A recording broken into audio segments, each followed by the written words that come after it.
हरे कृष्णा। माँ भगवती दुर्गा की कृपा सदैव आप और आपके समस्त परिवार पर बनी रहे। शास्त्रों के अनुसार एकादशी तिथि पर भगवान विष्णु की पूरे विधि विधान से और श्रद्धा भाव से आराधना करने से भगवान विष्णु की असीम कृपा हमें प्राप्त होती है। जीवन से संकटों का निवारण हो जाता है और साथ ही पापों से भी मुक्ति मिल जाती है। समस्त प्रकार के भौतिक सुखों की प्राप्ति होती है और मरणोपरांत वैकुंठ लोक की प्राप्ति होती है। इसलिए एकादशी के व्रत को व्रतराज कहा जाता है, व्रतों का राजा। वर्ष भर में 24 एकादशियां होती हैं और हर महीने में 2 बार एकादशी का व्रत आता है, एक कृष्ण पक्ष में और दूसरा शुक्ल पक्ष में। हर एकादशी का अपना महत्व होता है और इसी प्रकार से आश्विन मास की शुक्ल पक्ष की एकादशी, जिसका नाम है पापांकुशा एकादशी, ये बहुत महत्वपूर्ण मानी जाती है। पापांकुशा ये 2 शब्दों को मिलाकर बना हुआ एक शब्द है।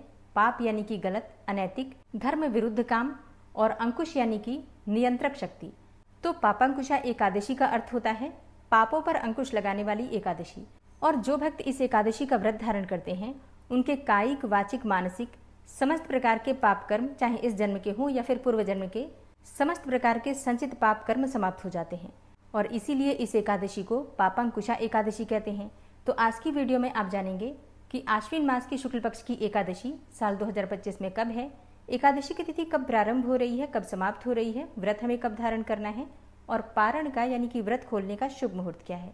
आज के दिन किस प्रकार से भगवान श्री हरि विष्णु की पूजा आराधना करें, किन मंत्रों का जप करें और कौन सा उपाय करें जिससे इस व्रत का संपूर्ण फल हमें प्राप्त हो।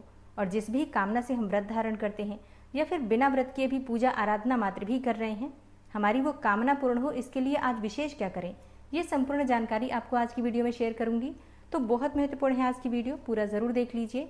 और अगर वीडियो अच्छी लगे तो इसे लाइक भी ज़रूर कीजिए, क्योंकि आपके लाइक्स, आपके कमेंट्स मेरे लिए बहुत महत्वपूर्ण होते हैं।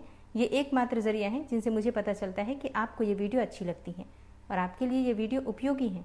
तो अगर वीडियो अच्छी लगे तो लाइक तो ज़रूर ही किया कीजिए।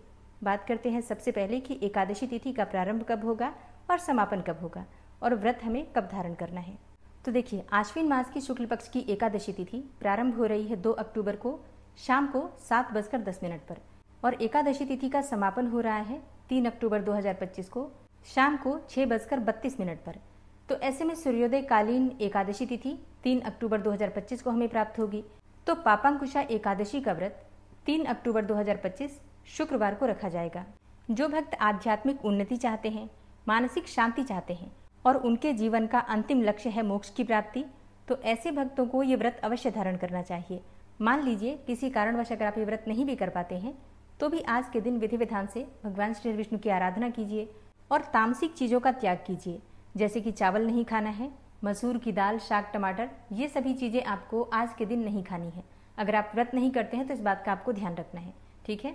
और जो भक्त व्रत धारण करते हैं, व्रत से एक दिन पहले दशमी तिथि के नियम का पालन कीजिए, शुद्ध और सात्विक भोजन लीजिए, ब्रह्मचर्य का पालन कीजिए और अगर संभव हो तो भूमि पर शयन करना चाहिए। फिर अगले दिन एकादशी के दिन प्रातःकाल जल्दी उठकर नित्य कर्मों से निवृत्त होकर स्नान कर लीजिए।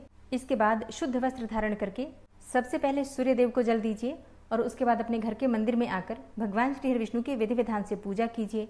व्रत का संकल्प लेकर व्रत का प्रारंभ कीजिए। भगवान श्री हरि विष्णु को पंचामृत से अभिषेक करके पीले वस्त्र अर्पित कीजिए, पीले पुष्प अर्पित कीजिए, चंदन से श्रृंगार करके और विधि विधान से उनकी पूजा करके मंत्रों का जप करके उनकी आरती कीजिए। इसके बाद पूरे दिन का आपका व्रत है, आप चाहे तो फलाहार से व्रत कर सकते हैं, जैसे कि फल, दूध, जूस इत्यादि, इन चीज़ों के द्वारा आप व्रत धारण कर सकते हैं। फिर शाम के समय फिर से भगवान श्री हरि विष्णु की विधि विधान से पूजा कीजिए, रात्रि जागरण कीजिए, भजन कीर्तन कीजिए और फिर अगले दिन व्रत का पारण करना होता है। तो बहुत ही श्रेष्ठ माना जाता है ये व्रत और 3 दिनों का ये व्रत होता है, जैसे कि दशमी से लेकर और द्वादशी तक के इस व्रत के नियम होते हैं। चलिए अब जानते हैं कि एकादशी व्रत के दिन आपको कौन कौन से शुभ मुहूर्त प्राप्त हो रहे हैं। तो 3 अक्टूबर को सूर्योदय काल का समय है सुबह 6:14 पर और सूर्यास्त का समय है शाम को 6:05 पर। और इस दिन ब्रह्म मुहूर्त का समय है सुबह 4:30 से सुबह 5:30 तक। इस समय में आप स्नान कर सकते हैं और भगवान श्री हरि विष्णु की विधि विधान से पूजा कर सकते हैं। बात करें अभिजीत मुहूर्त की, सुबह 11:46 से दोपहर 12:33 तक ये अभिजीत मुहूर्त है। ये समय बहुत ही शुभ होता है। इस समय में आप कोई भी शुभ कार्य कर सकते हैं। और एकादशी के दिन राहु काल का समय है सुबह 10:41 से दोपहर 12:10 तक।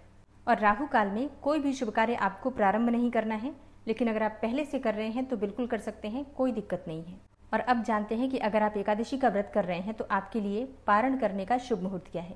देखिए, एकादशी व्रत का पारण हम द्वादशी तिथि में करते हैं और द्वादशी तिथि का प्रारंभ हो रहा है 3 अक्टूबर की शाम को 6:32 पर और द्वादशी तिथि समाप्त हो रही है 4 अक्टूबर को शाम को 5:09 पर। और एकादशी व्रत के पारण करने का शुभ मुहूर्त है 4 अक्टूबर 2025 को सुबह 6:16 से सुबह 8:37 तक। इस समय में आप अपने व्रत का पारण कर सकते हैं, अपना व्रत खोल सकते हैं। एकादशी व्रत में पारण के शुभ मुहूर्त का ध्यान रखा जाता है, क्योंकि अगर हम व्रत का पारण यानी कि व्रत सही समय पर नहीं खोलते हैं तो हमारे किए गए व्रत का संपूर्ण फल हमें नहीं मिलता। इसलिए व्रत के पारण का शुभ मुहूर्त जरूर ध्यान रखिए। तो आश्विन मास की शुक्ल पक्ष की एकादशी पापांकुशा एकादशी का व्रत 3 अक्टूबर 2025 को हम धारण करेंगे और व्रत का पारण करेंगे 4 अक्टूबर 2025 को। उम्मीद करती हूँ ये वीडियो आपके लिए उपयोगी होगी। संपूर्ण रूप से पूजा विधि और व्रत की कथा के लिए आने वाली वीडियो जरूर देखिए। मिलते हैं मैं आपसे अगली वीडियो में, तब तक के लिए जय श्री राधे।